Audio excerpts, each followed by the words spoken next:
বিসমিল্লাহির রহমানির রহিম। আসসালামু আলাইকুম। কাছেও দূরে যে যেখান থেকে আমার আজকের ভিডিওটি দেখতেছেন, আশা করছি সবাই অনেক বেশি ভালো ও সুস্থ আছেন। ঘরোয়া উপায়ে একদম অল্প কিছু মশলা দিয়ে খুব সহজে মজাদার মূলা এবং চিংড়ি দিয়ে একটা রেসিপি তৈরি করব। আশা করছি এই রেসিপিটি আপনাদের খুব ভালো লাগবে। ছোট বড় সবাই খুব মজা করে খাবে। তাহলে চলেন কিভাবে আজকের রেসিপি তৈরি করি দেখা যাক। এই তো আমি প্রথমে মূলাটাকে কেটে ধুয়ে পরিষ্কার করে নিয়েছি। তারপর কয়েকটা ছোট সাইজের চিংড়ি কেটে ধুয়ে পরিষ্কার করে নিয়েছি। একটা পেঁয়াজ নিয়েছি। চুলায় হাঁড়ি বসিয়ে দিয়েছি। বসিয়ে দিয়ে এখানে একটা পেঁয়াজ দিয়ে দিলাম কুচি করা, লবণ দিয়ে দিলাম, দিয়ে এটাকে একটু হালকা ভেজে নেওয়ার পর আদা এবং রসুনের পেস্ট দিয়ে দিচ্ছি। আদা এবং রসুনের গ্রানটা যখন একটু চলে গেছে কাঁচা, তখন এখানে চিংড়ি মাছ দিয়ে দিলাম। চিংড়ি মাছ দিয়ে এখানে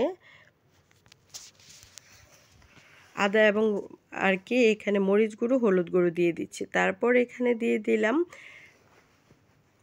মূলাটা দিয়ে মশলার মাঝে একটু ভালো করে নেড়ে চেড়ে নিচ্ছি। আমি কিন্তু মশলাটা একদম কষাইনি, শুধু তেলের উপর ভেজে নিয়েছিলাম। তারপর এখন লবণ অ্যাড করে দিলাম, দিয়ে এটাকে নেড়ে চেড়ে ঢেকে দেব। আর মূলা থেকে কিন্তু প্রচুর পানি ওঠে। 5 মিনিট পর ফিরে আসব।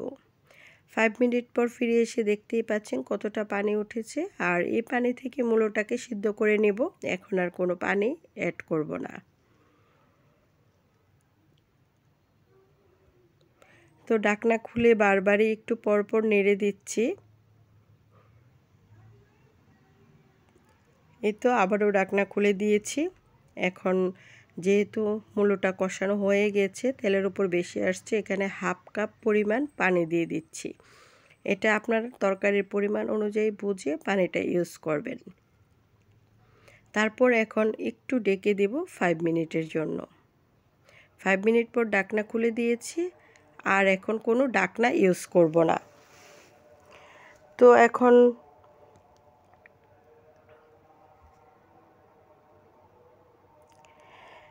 মূলাটাকে খুলে একটু ভালো করে জাল করে নেব।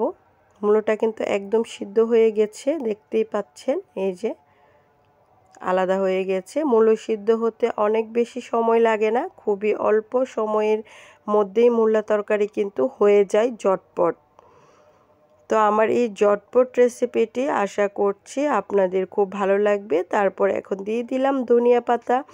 আর এখানে 2-3টা ধনিয়া পাতার সাথে কাঁচামরিচটা অ্যাড করে দিবেন। আমার একদমই মনে ছিল না কাঁচামরিচ অ্যাড করার জন্য। তো ধনিয়া পাতা দিয়ে আবার একটু নেড়ে চেড়ে নিচ্ছি। নেড়ে চেড়ে এখন ঝোলটা পানিটা আর একটু কমলে আমি নামিয়ে ফেলবো অনেক মজাদার সেই চিংড়ি মাছ দিয়ে মূলা তরকারি। আপনারা বাসায় অবশ্যই ট্রাই করবেন এইভাবে। ট্রাই করে অবশ্যই আমার কমেন্ট বক্সে জানাবেন খেতে কেমন হয়েছে।